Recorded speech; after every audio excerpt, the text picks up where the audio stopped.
Hi, everybody. Welcome to the Kimberly Cloud Show. I'm your host, Kimberly Cloud.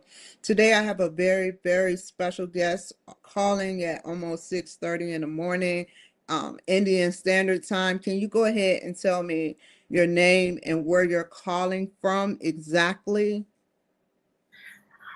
Namaste. I am Yogi Shivan. People call me Guru Yogi Shivan. Guru means it's a guide who can support, help people, or assist people to explore the invisible dimensions of our existence. And I'm speaking from Kerala, the extreme southern part of India. Okay, and can you tell me extensively, excuse me if I cut you off during this session, but your past leading up into your present and what you do about life after death. Yeah, I was a curious child and hyperactive. My father was an Ayurveda physician, traditional physician, and a scholar in Indian traditional Vedic science. It's a spiritual thing. So from my childhood, I used to hear a lot of stories related to history, then tradition, like metaphysics, traditional way. So because of my extra energy, I used to create a lot of troubles in my school. So father noticed these things and he put me into a traditional martial arts school. Kalari. Kalari is a martial art which is based on strict yogic disciplines. So I was into that. Then when I reached to my high school level, I started karate. I became a black belt holder in karate. Then I was a boxer also, and I used to do dance. So I was using my body beyond certain limit without knowing why it is. But later I came to know when I was working in Middle East as a healer. I was well versed into Marma technology. Marma is like acupressure points, Indian style. So I was known there, popular there as a guy with magic fingers. So I was taken into the upper strata of the society, people who were suffering from back pain, neck pain, sleeplessness, and they couldn't handle it within the power of medicine. So they were looking for another option. So I was using these techniques to give them some relief. With this personal experiences with the high level people, one thing was really confusing me. These people are very powerful. They could buy everything, either with the money power or muscle power. But when I noticed some diseases and death beyond the man's limit, money power or muscle power will not support that situation or facing that situation. That gave me a confusion. I knew that I am also going to be defeated by death or disease like this. There, I really wanted to search for something which is beyond the mortality. Mm-hmm. Then I left that life. I came back to India because as a child, I was, accustomed with the stories, and I used to be fantasizing the higher dimensions of life beyond body and mind. Here, as a grown person, I wanted to explore the science behind it. I became a monk. I traveled all over India in search of a guru who could teach me, guru means guide, to explore the spiritual dimensions. Finally, I found a master. He initiated me in this Siddha Yoga order or Sri How do Vidya you order. get initiated? Pardon? How do you get initiated? Initiation is like we will find a spiritual father. How a mortal father or a physical father is giving his life energy through a sperm, and it is deposited in a lady's body. There, the egg is used and an embryo is developing from there. Same way, there is a cosmic womb which called Vishwa Yoni, where the guru will give his spiritual energy as a sperm of spark, spiritual sperm. And it will be installed in our body as a flame of light. That is what is called initiation. Once we receive that light, then our job to go into the silence, the womb of silence. We can hear the sound of silence. That is what is taught. This is what is called initiation. Then we have to explore the sound of silence. Nature can communicate with us through silence. That is what is called meditation, is the science of silence. So I was initiated into that. Then after getting that initiation, I went to a forest. There I stayed around 4.5 years only for exploring the sound of silence. How did you survive in just the sound of silence, Guru? Yes, for an ordinary mind, yes, it is difficult. But you can, I saw countless species over there, reptiles, worms, snakes, animals, birds. They are all surviving in nature without any botheration. Only human brain is always being bothered because we are not instinctive. We are always falling or depending on our intellect, which will give us two opposites. If you appreciate day, night is a reality. If you appreciate power, the weakness is there. So mind will recognize, our intellect will recognize two opposites. Without pleasure, there is no pain. Without loss, there is no gain. But in instinctive level, where these animals are and birds are surviving, there are no two. Actually, that is quantum physics. There are no two, only one, a duality. This is what is said in India in the spiritual science as Advaita. There are no two, only one. So when I was focusing only on the sound of silence, I was not bothered about the problems. If I am looking for the possibilities, I should accept the problems also. But I was beyond all these things, focused only on listening the sound of silence, curious to know what is beyond matter. So within 4.5 years, I don't remember exact dates and everything because in the forest there is no dates and time. Only How night did you and navigate? How did you navigate through just night and day? Did you use the stars? Did you use the sun? How the sun rise and set? How did you do it? So I was not bothered about traveling anywhere. I was comfortably sitting somewhere. And when sun rises, yes, I came to know when sun rises, lotuses will open. It's a natural process. Same way in our brain also, there are some chemical changes. When the sunlight falls on us, some hormones will keep changing, like serotonin will go down, dopamines will come up. So I was comfortably observing the chemical changes, hormonal changes happening within me. Sakshi, be a witness of the body and mind functions. That is what is called meditation. When you observe carefully, you will come to know the mechanism of your mind. It's an amazing experience. Once you recognize the mechanism of your mind, you are no longer a dependent of your mind. You will become the commander of your mind. That is what, yeah.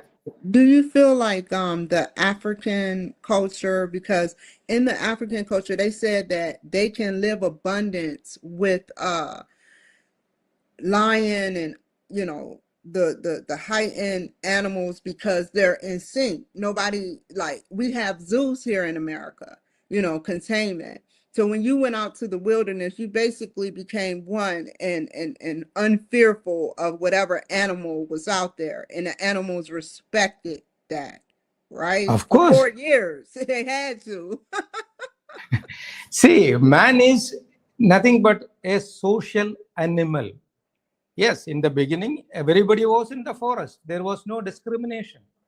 There is a law in the forest. and regulations are there. But laws and regulation, rules and regulations are not, imposed by a, like government over there. Everything is imposed by our own discipline. That is what is called instinct. So, no, it was nice to see the discipline of forest.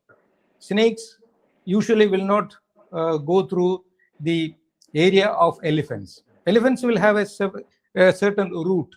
They will go and eat something and they will go to the stream for drinking water. There will be a specific way where snakes will not go. Why? Because snakes are aware that these guys will keep on moving every day and it is dangerous to be there. So snakes will have a different terrain.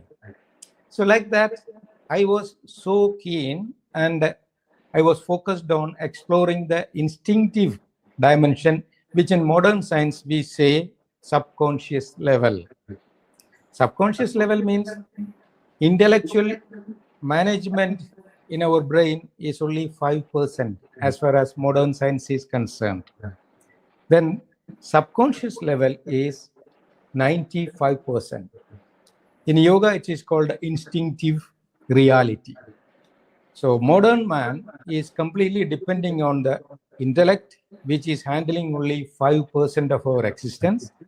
And the spiritual man can explore the 95% of our instinct. So when we become successful in making a union between the intellect and the instinct, or physiologically we can say the union between brain and heart is called yoga. Yoga is union. Indian tradition is completely depending on this technical term called yoga, union. When you become, or when you succeed in uniting the brain and heart, you will become a complete animal. Right now you are a social animal, but when we do that, we will become an intellectual animal. That is the complete way of living, where we will come to know what is beyond matter. That is what is called now, modern science is saying, quantum coherence. Something which is beyond matter, but that is the reality. When I reached to that level, one day I saw my body as I see everyone else. It was a separated experience. Then it is usually called out-of-body experience. How did you feel when you had that out of body? Did you feel euphoria or a sense of lightness? How did you feel? It is beyond explanation, but I can say I was in an ecstatic mood, completely free. Even now, being inside my body, I feel I am grilled. But when I meditate, I go out. That is the eternal freedom.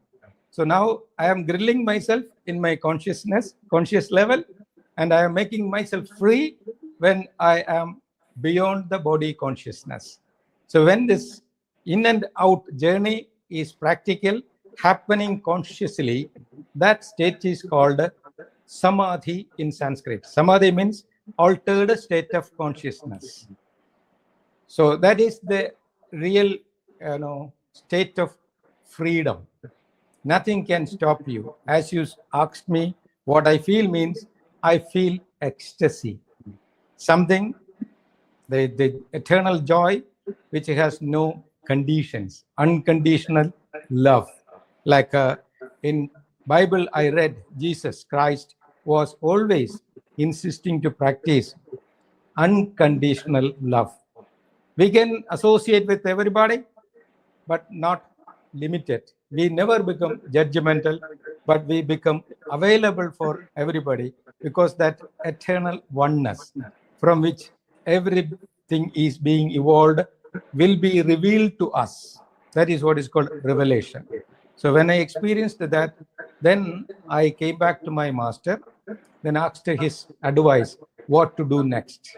Really, I wanted to remain in that out-of-body state, but master said, no, that is not the practical way. You just go back to society, be with them, try to share this wisdom with others, and gradually your inner guidance will take you to different dimensions. So when I listened to that, yes, that was the right way. Then I came back to material life and I became one among this society. I got married, then I started my business and I resumed all my previous practices. Right now, I am here for everybody. Yes. Take me down a path where your body attached back to your spirit attached back, because that's basically astroplaning. That's what we call astroplaning, right? Where you can, but that's kind of different because you're in a dream, right? When you're astroplaning, you weren't in a dream state, nor did you take any like drugs, right? Just gotta know. Yeah, it's right. This plane of consciousness can be created either through disturbing or changing the rhythm of your breath. You can toxify your body deliberately by your own mind. See, like if I am not breathing or I stop my breath more than 3 minutes, 5 minutes, body will be toxified. Children, newborn babies, sometime they will stop breathing. For world record is like around 8 minutes. Children can hold the breath or they will be arrested. Then the body will become completely blue. Right? Why it's happening? Because the oxygen is blocked over there. Body will be polluted. So when that process happening through will, through practice, that is what is called yoga. If it is happening by nature, out of control way, is called roga in Sanskrit. Roga in Sanskrit means diseased. So when you use a drug, you are polluting the body and you are disturbing the natural impulses of your neurons, and you will experience different plane of consciousness. But unfortunately, if you go through that, your natural balance of neurons will be completely distorted. That is what is called degeneration of your brain. But if you create that one through the mental balance, which is called meditation, the condition of the body will be same, and you will disturb the natural impulses of your neurons, but it will not be degenerative because you are creating it consciously. You can reset it back. That is actually regenerating your brain.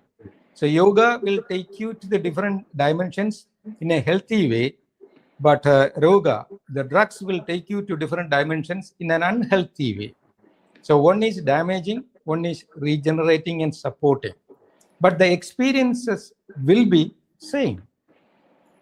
Well said. Well said. Is there any way to restore through technology or through like getting off of drugs and starting yoga like ASAP that we can restore the brain cells? Is there a way through technology or through your resources of being a guru? Actually, we can restore everything because in nature, nothing is permanent. That is why modern science also saying that the material world is evanescent. It's only a flicker. We think it is real, but no molecule in this nature is real. It keeps on changing. So if you want to restore something in your system, you must know the technique. Everything is possible. Even we can go deep into the fundamental rewiring of your neurons. If it is happening or supporting through the drugs, external chemicals will be dominating the system. But if you use the power of mind to rearrange your structure, then it will be under our control. It's like AI cars are there, the car without a driver. But whatever may be, the person who is sitting inside the car will be having little doubt because it is a machine. So if something goes wrong with that, intelligence, artificial intelligence, then the passenger doesn't know how to handle it. But if the passenger is driving the car, we can see the confidence level. So like that, if medicine is start controlling our brain, then we have to be depending on the medicine, and that dependence will make you unhappy and restless. But if you become the driver of your own car, your body machine, there will be a master control over the machine.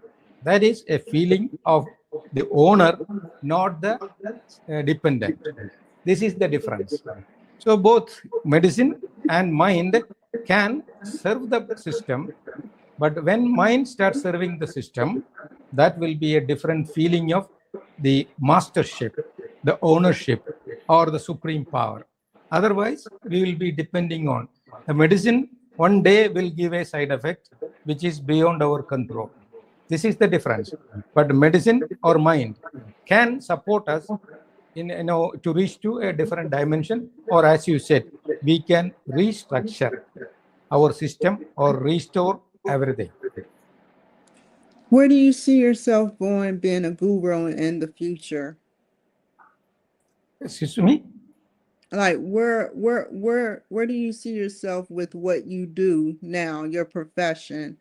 Where do you see yourself going for the future? How many people you want to help? I don't have any calculations like this, because it is the problem of our intellect. Intellect wants to see things, what is now, what was yesterday, what is going to be happening in future. But that is only a projection of the intellect. In nature, there is no past, no future, only present functions. A yogi will be focused on the present, and I'm not bothered about what had happened yesterday. It is a memory in the mind which has no relevance right now. And if I think of tomorrow, my mind is projecting, or mind is occupied in making names and forms and calculations, and I will forget to be in the present moment. So I am not bothered how long even my body will be in this shape, because I am not the body. I am sure that I am beyond the body, mind, and something which I experience, but beyond explanation. So what I'm trying is, I would like to spread this message to everybody who are really suffering from their memories of past and the anxieties of future, and I would like to train them to be with the present moment. That will be a fundamental change in their state of consciousness. If somebody can reach there, they will feel the real peace. They will experience contentment. If somebody is contented, there is no clash, no arguments. If somebody is coming to me saying that you are talking nonsense, I will smile, because he is saying something based on his understanding.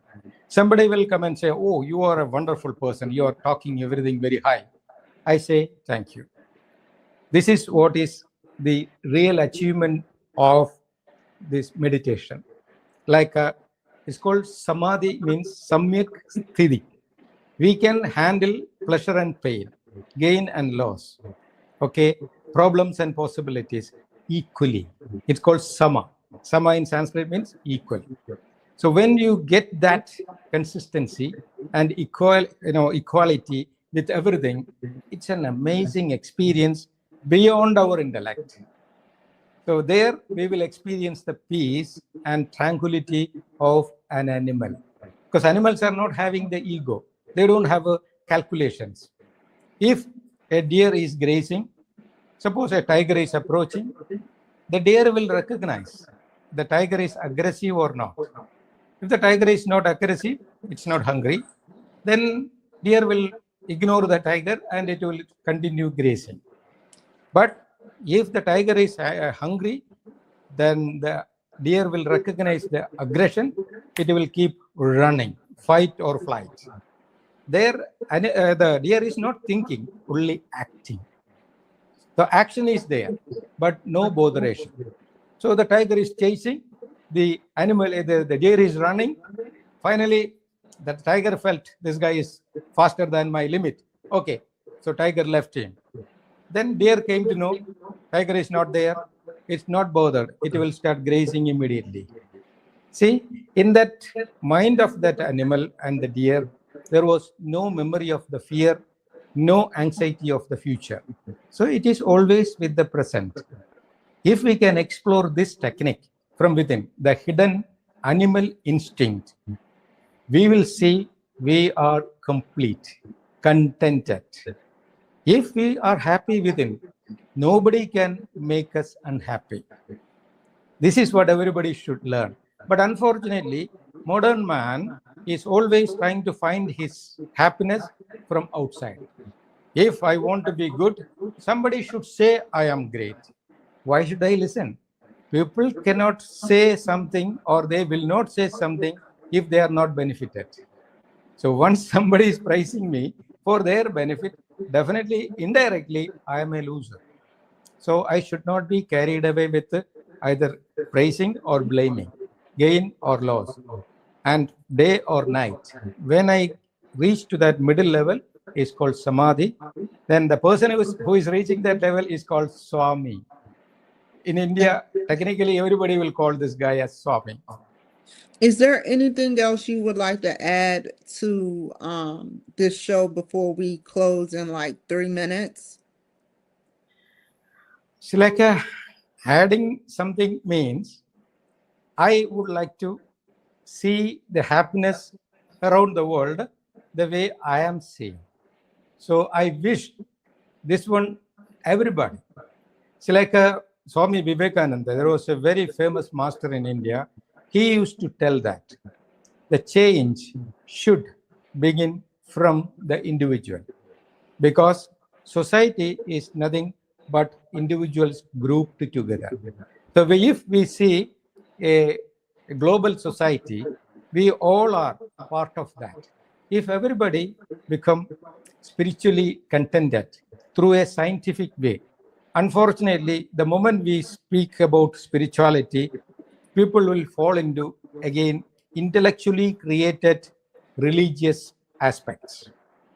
Whatever is created through the intellect will have two sides. One person say, oh, this is the best. Immediately other person will say, this is the worst. Then what's happening? The clash is happening. So I would like to add this message to everybody through all my shows. Just find peace from within and change yourself. Have the self-esteem.